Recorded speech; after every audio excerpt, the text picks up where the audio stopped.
Pour ne rien manquer, abonnez-vous maintenant. Radio 17h-20h, Frédéric Brindel, Judith Belair. C'est le moment où nous débattons, les choses sérieuses commencent. Et ça tombe bien, nous avons trois vraies voix particulièrement débatteurs dans l'âme. René Chiche, directeur des rédactions du groupe Entreprendre la Fond Presse. Pierre-Yves Martin, consultant, qui est une des références chez les vraies voix. Et puis François de Rugy, oui, l'ancien ministre et l'ancien président de l'Assemblée nationale. Laissez-moi après. Je suis content de partir en vacances. Chacun son compliment quand il le faut. Voilà. Allez, c'est parti. Les vraies voix Sud Radio, le grand débat du jour. Grand bonheur pour la droite sénatoriale. Gabriel Attal remplace Pape Ndiaye à l'Éducation nationale, le pire ministre de ces dernières années d'après Max Brisson, qui est sénateur LR. La gauche, quant à elle, espère que Gabriel Attal se saisira de la question de la mixité sociale dans le privé.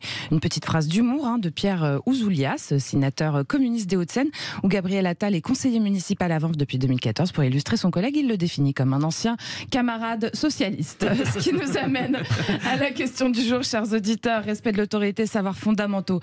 Gabriel Attal va-t-il redynamiser l'éducation nationale? Et puis pour continuer à répondre à cette question, nous accueillons également Catherine Nave-Becti, qui est secrétaire générale du syndicat SGEN-CFDT, syndicat général de l'éducation nationale. Le fameux SGEN. Voilà. Eh oui. Bonjour. Bonjour Catherine. Bonjour. Catherine, on vient vous retrouver. Simplement, écoutons d'abord Gabriel Attal, donc le tout nouveau ministre de l'Éducation nationale, qui a fixé ses objectifs hier lors de la passation de pouvoir avec son prédécesseur Pape Ndiaye. Après ce que le pays a traversé au début du mois de juillet, il faut en revenir à des choses simples. Le respect du professeur et de son autorité, la maîtrise des savoirs fondamentaux, le respect de la laïcité, alors que nous sommes tous, et tu l'as dit, encore si douloureusement meurtris par l'assassinat de Samuel Paty. Mon deuxième objectif, c'est de garantir que chaque élève, chaque jour de l'année, aura un professeur face à lui, parce que nous aurons des professeurs heureux d'être au travail et d'enseigner. Catherine Nave-Becti, sur la forme, le discours était plutôt convaincant, point d'interrogation. Disons que c'est un discours qui a le mérite de la clarté. Ceci dit, toute la question est celle de la capacité à améliorer les choses à l'éducation nationale pour les élèves, mais aussi pour les personnels, puisque nous, ce qu'on constate en tant que militants syndicaux, c'est qu'il y a un fort épuisement professionnel et beaucoup d'établissements où on manque d'enseignants, pas seulement pour des remplacements de courte durée, mais aussi pour des remplacements de très longue durée. Et c'est bien ça les défis auxquels nous sommes confrontés avec, depuis plusieurs années, des grandes difficultés à recruter. François de Rugy, dans ce que dit Gabriel Attal, on entend 3 fois quand même le mot respect. C'est un mot très important qui est dit avec beaucoup de conviction, quoi. Et je pense que c'est vraiment le maître mot de cette transformation nécessaire de l'éducation nationale. Alors je précise d'abord que moi je suis un peu en conflit d'intérêts parce que je suis petit-fils d'instituteur, fils de prof et frère d'une prof. Donc nous vous donnons je connais bien et par ailleurs, je connais bien la grande maison éducation nationale.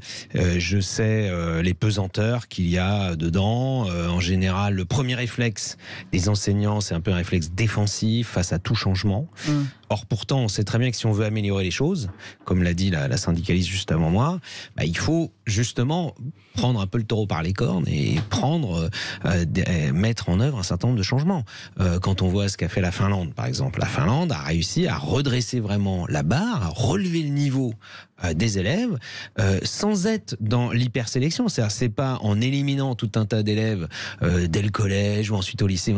Non, il faut réussir ce double défi d'avoir à la fois le maximum d'élèves qui aillent le plus loin possible dans le niveau d'éducation et de formation, et puis d'avoir un niveau d'exigence soit plus élevé. Parce qu'on voit bien que ces dernières années, on a eu tendance à baisser le niveau d'exigence. Le terme exigence. Un peu à tous les niveaux d'ailleurs, et jusqu'au baccalauréat, bien sûr, et même parfois après dans l'enseignement supérieur.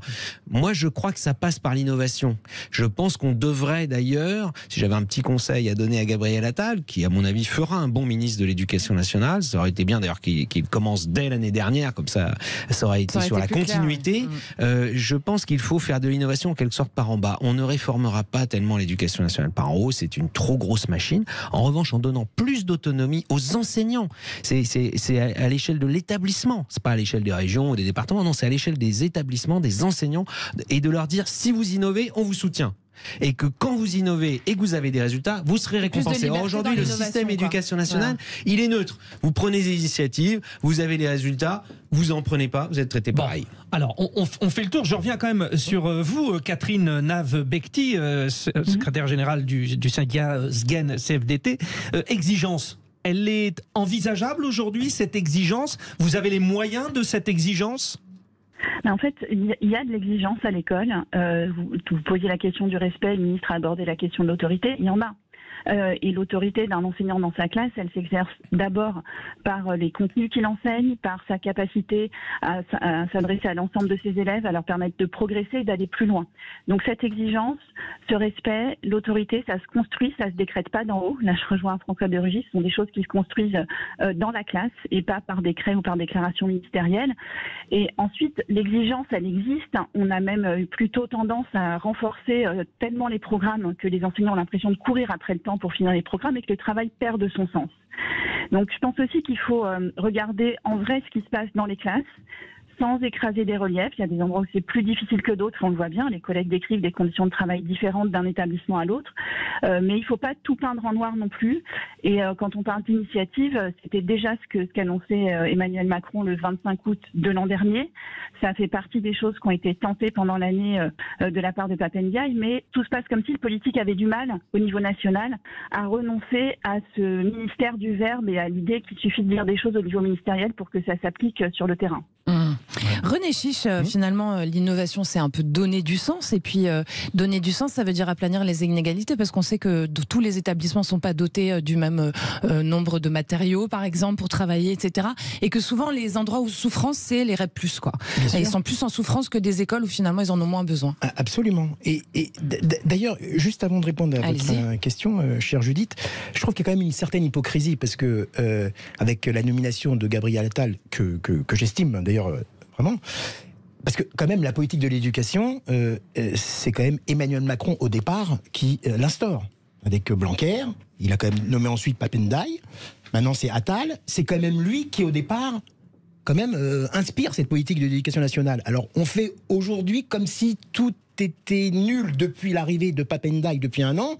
Bon, il a peut-être eu des défauts, etc., mais il n'a pas non plus le temps vraiment d'aller jusqu'au bout de sa logique. Par contre, pour répondre à ce que vous disiez, effectivement, moi je trouve dans les priorités que devrait mettre en œuvre Gabriel Attal avec sa nomination, c'est déjà instaurer déjà plus de mixité sociale, déjà, à mon avis, dans les établissements, parce que ça, ils ont tenté de le faire, mais ils n'ont pas du tout été au bout de leur logique. Aussi essayer de développer ce qu'on appelle l'école quand même inclusive, c'est avec les enfants handicapés, etc. Parce qu'effectivement, là aussi, on a voulu mettre en place une politique d'inclusion justement des élèves, un petit peu ce qu'on appelle les élèves en handicap scolaire, mais on n'a par contre pas du tout donné les moyens pour s'occuper de ces enfants. Et aussi on a fait une grosse erreur, c'est qu'on a voulu mêler dans les mêmes classes des enfants soit dyslexiques, un peu autistes, un peu sourds et malentendants. Les enseignants et les accompagnants n'étaient pas vraiment formés pour gérer ce nombre de classes, où il y avait vraiment 40-45 élèves. Donc il y a beaucoup de chantiers. Et dernière chose, concernant l'autorité, bien sûr que c'est important l'autorité, mais ça peut être un mot un peu vague. Or c'est de l'humain quand même les professeurs. C'est quand même... Et moi je suis comme vous, François, mon père a été fonctionnaire et pour finir à un assez haut niveau avec les concours internes à l'éducation nationale. Donc je sais aussi de quoi ça parle un peu. Et les professeurs aussi ce sont des humains. Or il y a des professeurs, il faut quand même oser le dire, et peut-être que notre interlocutrice au téléphone me répondra, il y a des professeurs qui ne sont pas autoritaires, qui n'arrivent pas à instaurer une autorité naturelle. Il y a des professeurs qui sont plus discrets. On a tous connu ça. Il y a des profs qui entraient dans la classe, on avait peur d'eux. Enfin, peur du côté positif. Donc tout ça, c'est aussi de l'humain. Et il faudrait qu'Attal maintenant... pardon, excusez-moi, je ne veux pas... Pierre-Yves veut la référence. Pierre-Yves. Tu veux la référence. Ça va durer toute l'émission maintenant. Voilà. Pierre-Yves Martin, va-t-il dynamiser l'éducation nationale, Gabriel Attal? C'est notre question. Deux éléments peut-être. Le premier, c'est que me semble-t-il, pour diriger ce ministère, il y a besoin de 2 compétences. Une compétence technique, notamment sur la pédagogie, la capacité à choisir les bonnes approches. Et ça, je ne sais pas si le ministre est en capacité de répondre à cet enjeu. Et la deuxième approche, c'est effectivement une capacité à mener une vraie politique, donc à gérer ses réseaux correctement. ce qu'il doit certainement faire avec cette fameuse relation avec les syndicats, qui est quand même super compliquée. Il y a quand même beaucoup de ministres de l'Éducation nationale dans le passé qui ont opté pour la tranquillité et le conservatisme, avec une pacification des relations avec les syndicats, et ça se passait bien. Le dernier élément, j'aime bien cette approche par le terrain, François, que vous évoquiez tout à l'heure. Et avant même le sujet de l'innovation, il me semble qu'il y a un enjeu immense qui est de réapprendre à se parler. J'ai l'impression que dans le monde de l'éducation, c'est quoi le monde de l'éducation ? Ce sont les professeurs, ce sont les élèves, ce sont les parents, ce sont les directions d'école et d'établissement. Et j'ai l'impression que tout cet écosystème, tout ce monde-là, il ne se parle plus. C'est clan contre clan. Et donc du coup, il y a certainement un vrai travail pour créer les conditions pour que le dialogue reprenne et qu'à partir de là, on définisse une vision et une feuille de route. Catherine Navbekti, finalement, le dialogue, il reprend si on met une feuille de route en place, vous pensez vraiment ? Alors, en fait, le dialogue, il se pose à plusieurs étages. Là, vous évoquez dans votre émission l'arrivée d'un nouveau ministre. Ouais. Le dialogue social au niveau ministériel, il existe. Il y a des concertations régulièrement. Il y a même eu des négociations ces dernières années qui ont abouti, par exemple, à la signature d'un accord sur le télétravail. Il y a une négociation qui est en cours sur la protection sociale complémentaire pour les personnels. Puis, il y a des sujets de désaccord forts, comme il y en a eu sur les rémunérations et en particulier sur le pacte, où là, c'était de la concertation. Et après, au niveau local, ce que vous évoquiez à l'instant, c'est compliqué pour que le dialogue soit perçu comme existant au quotidien, parce qu'il existe quand même. Il y a des réunions parents-professeurs, il y a des rencontres entre les enseignants et les parents d'élèves. Il y a aussi des échanges évidemment au quotidien avec les élèves au cœur de la classe. Mais pour avoir du temps pour réfléchir vraiment au système éducatif, en fait, il n'y en a plus. Là, on a une école, on a tellement intensifié le travail que les collègues ont le sentiment de ne jamais avoir le temps de prendre du recul et surtout de le prendre ensemble à plusieurs pour voir ensemble comment améliorer l'accompagnement des élèves, de tous les élèves vers leur réussite. Et puis tout à l'heure, vous avez évoqué les enjeux de l'école inclusive. Nous, c'est un retour majeur de nos collègues à tous les niveaux d'enseignement, mais plus fortement encore dans le premier degré et en lycée professionnel, que cette école inclusive, c'est un sens fort pour l'école, mais on n'a pas du tout donné les moyens au système éducatif de relever ce défi-là dans de bonnes conditions. Alors, chers auditeurs, vous n'oubliez pas que vous pouvez voter sur Twitter. Alors, malgré les voix plutôt positives qu'on entend sur cette nomination de Gabriel Attal... Il y a quand même eu un point de gagné par rapport à tout à l'heure. C'est pas trop l'opinion de nos auditeurs, Frédéric. Ils sont à 94% de non. Il ne redynamisera pas. Voilà, il ne redynamisera pas. C'est descendu d'1%. Mais c'est pas génial. Alors peut-être que ça va évoluer en écoutant ceci. Donc toujours Gabriel Attal, hier, lors de sa passation de pouvoir, il a insisté sur le fameux bien-être à l'école. La lutte contre le harcèlement scolaire est une exigence morale absolue. Comment accepter que des enfants viennent à l'école avec la boule au ventre ? Comment accepter que des enfants se donnent la mort à cause de ce qu'ils vivent à l'école ? L'école, ce doit être pour tout le monde le lieu de l'insouciance, le lieu où les destins se réalisent. Alors oui, je suis jeune, j'ai 34 ans, mais je veux rappeler qu'on peut avoir 34 ans et de lourdes responsabilités. 34 ans, de lourdes responsabilités. 0826 300 300 en philo standard. Vous pouvez appeler Aude, réagir, chers auditeurs, vous le savez. Marie-Alice, je rappelle que vous êtes infirmière libérale et que vous nous appelez d'Agen dans le Lot-et-Garonne. Qu'est-ce que ça vous évoque, tout ça, finalement ? Alors moi je pense qu'effectivement le bénéfice du doute doit être conservé parce que comme l'on dit, Paris ne s'est pas fait en un jour, c'est une lourde tâche. La santé, que ce soit l'éducation aussi, sont les parents pauvres un peu de notre système actuel et je trouve dommage que d'emblée tout le monde soit négatif.